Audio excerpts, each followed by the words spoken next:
Kā izmantot izgrieztās formiņas? Ļoti daudzos un dažādos veidos. Viens no galvenajiem formiņu izmantošanas veidiem parasti ir kāda akcenta izgatavošana jūsu darbiņā. Piemēram, šeit ir izgatavota šī puķīte un šīs atsevišķās lapiņas. Turklāt jūs formiņas varat izmantot arī kā vienkārši papildinošus elementus kādā jau esošā kompozīcijā. Ir iespējams daudzas formiņas saskaņot savā starpā un veidot to saucamos slāņus. Kā piemēram, šeit ir filts aplikācija, kas ir veidota no 3 dažādiem slāņiem. Visbiežāk dažādas formiņas, it īpaši sizleti, tiek izlaisti tādos kā komplektiņos. Piemēram, šajā ir ziedu komplektiņš, kur ir 3 dažādi ziediņi, plus vēl 2 dažādi viducīši. Izmantojot šādas te formiņas, jūs īstenībā spējat izmantot jebkurus mazākos atgriezumus, kādi vien jums ir pieejami mājās. Kā piemēram, šoreiz es vēlos izgriezt šo interesanto viducīti. Attiecīgi uz mūsu universālās platformas es atveru plāksnīti, uz kuras ir rakstīts sizliti, ievietoju to mašīnā, vienu griešanas pamatni, savu formiņu ar papīrīti novietot vajadzīgajā vietā un otru griešanas pamatni. Izrulējumu cauri.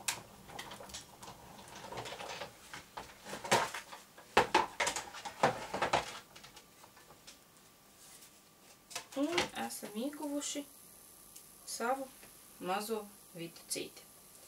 Bieži vien, ja jūs lietojat štances, tad ir grūti tajās ievietot tādus pavisam maziņus papīra gabaliņus.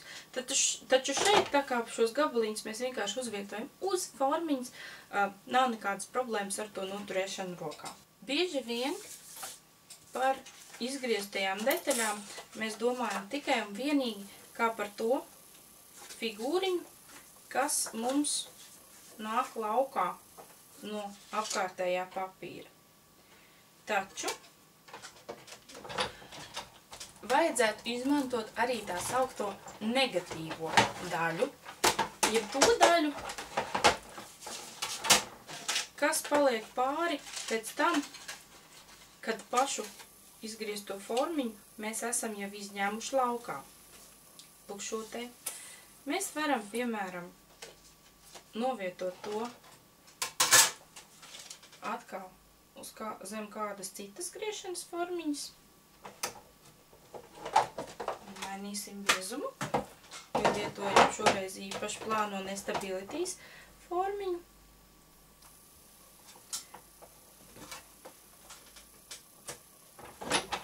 Izrunājam cauri.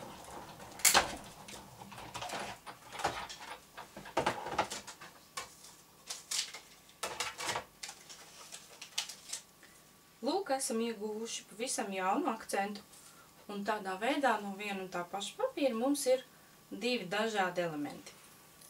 Turklāt šo negatīvo daļu jūs īstenībā varat izmantot kā šablonu.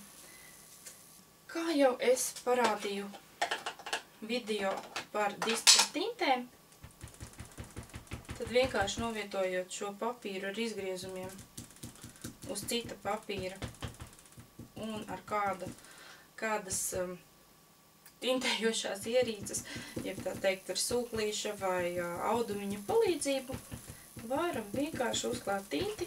Tas, protams, nenozīmē, ka mēs nevaram lietot arī jebkuras citas krāsas, piemēram, akrilkrāsas dekupāžā.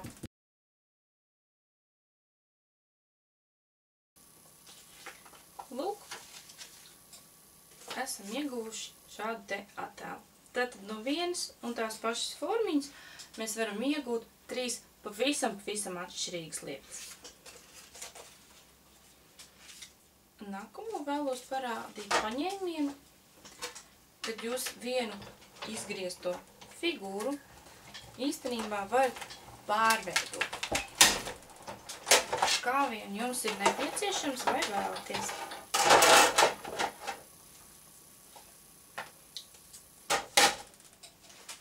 Lūk, ir izgriezts putnu būris no īpaši bieza kartona. Pirmais, mēs šo putnu būri varam sašaurināt, piemēram. Vienkārši nogriežot kādas tā restītes nost.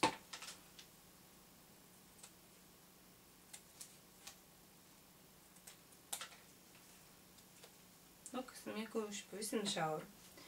Nākamais, piemēram, mēs vēlamies izveidot tādu ilūziju, it kā mūsu putns būtu izlauzies brīvībā, un vienkārši izgriežot cauri restītēm un atlocot šos te galus, mēs varam iegūt tādu efektu. Šo putnu būri daudz izmanto arī kā trīsdimensionālus objektus. Turklāt šo pašu tehniku var pielietot, lai izgatavotu kirigami kartiņas. Tas ir tās kartiņas, kuras jūs atverot, kaut kas tā kā uzceļas uz augšu, un šī gadījumā aizverot mūsu būrīts būs plakans, taču atverot tas būs tāda veida trīsdimensionāls priekšmets. Arī jebkuru citu formu, ir īpaši šādas te vītņaugus, jūs varat pavisam vienkārši sadalīt to vairākās detaļās, lai izmantotu uz kādiem sīkākiem priekšmetiņiem. Īpašu uzmanību es gribētu veltīt uzņēmumu Spellbinders formiņām Nestabilities. Tas ir šīs īpaši plānās formiņas, kuras ir veidotas tā, ka komplektā jūs iegūstat apmēram 4 līdz 7 formiņas, kuras ir vienāda izskata, taču ar vien mazāku izmēru. Atstarp starp vienu formiņu un nākamo ir aptuveni 5 mm. Šīs formiņas ir īpašas ar to, ka arī dažādi komplekti visbiežāk ir saskaņoti savā starpā. Tādā veidā, ja mums ir ovāls ar pusaplīšiem, tad tas saskanēs ar komplektu, kas ir vienkārši ovāls, lai jūs varētu to savietot vienu virs otra, tā, lai būtu redzami tikai pusaplīši. Vēlos to arī nodemonstrēt.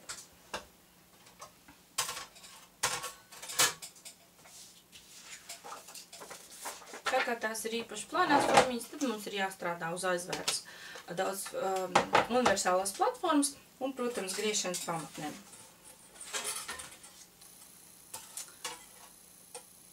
Formiņu mēs novietojam pret papīru.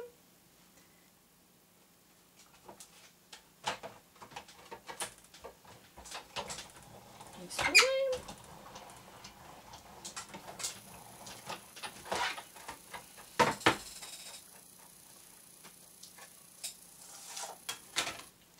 Un esam ieguvuši savu izgriezumu. Šobrīd vēl nevēlos ņemt laukā savu papīru no formiņas, jo šīm Nestabilities formiņām ir kāda papildus laba īpašība.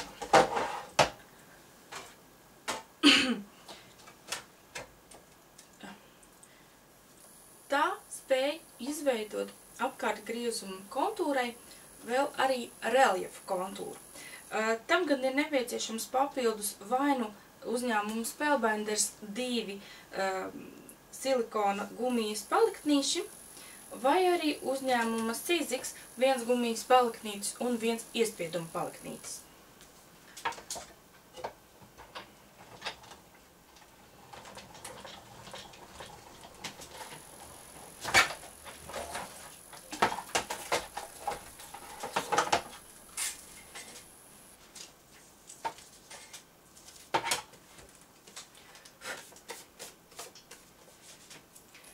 Esam ieguvuši nelielu reljefu visriņķī izgriezumu kontūrai. liekot šo te griešanas formiņu tieši papīra, piemēram, centrā, mēs varam izmantot arī šo negatīvo daļu, piemēram, kādā apsveikumu kartītē, kurā jūs vēlaties, lai priekšējais atvērums būtu ar caurumu, lai, piemēram, jūsu kaut kāds spiedoks ar tekstu vai attēlu spīdētu cauri, taču būtu redzams arī tad, kad kartīte būtu atvērta. Tā kā šie ir saskaņotie komplekti, tad īsti vienkārši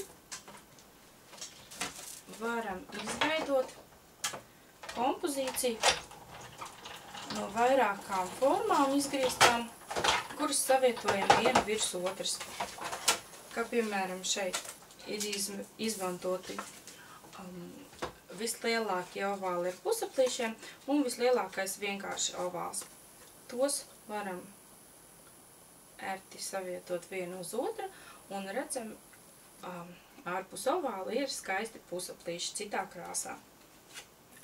Turklāt ar šīm formiņām jūs arī varat veidot kompozīciju jau uzreiz vienā griešanas reizē. Esmu salikusi 2 izmēru ovālus ar pusaplīšiem uz vienu papīra.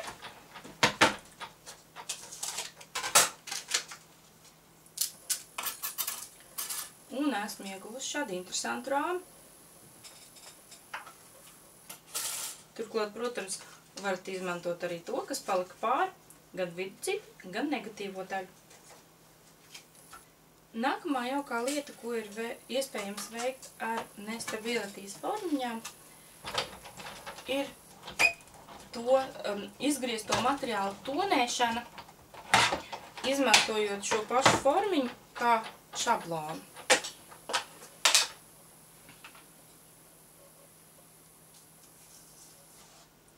Neizņemot izgriezto materiālu no formiņas, mēs vienkārši varam ietonēt to, kas ir formiņas iekšpusē vai ārpusē, protams, pēc vajadzības. Un pēc tam, izņemot attēlu jau no formiņas, mēs esam ieguvuši baltu kantīti visapkārt formiņai. Ļoti interesants efekts tiek panākts. Ja mēs novietojam formiņu uz papīra, taču nevis griežam to, bet uzreiz veidojam jau reliefu.